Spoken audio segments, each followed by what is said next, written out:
southwest monsoon o habagat pa rin ang nakakaapekto ngayon sa ating bansa ayon sa Pag-asa.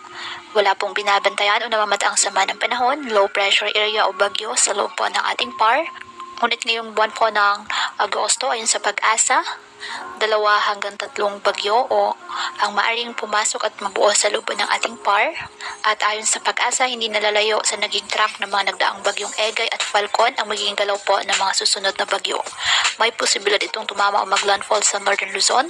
Kung hindi man po, pwede rin itong palakasin ang habagat at magdala naman ng mga pag-ulan.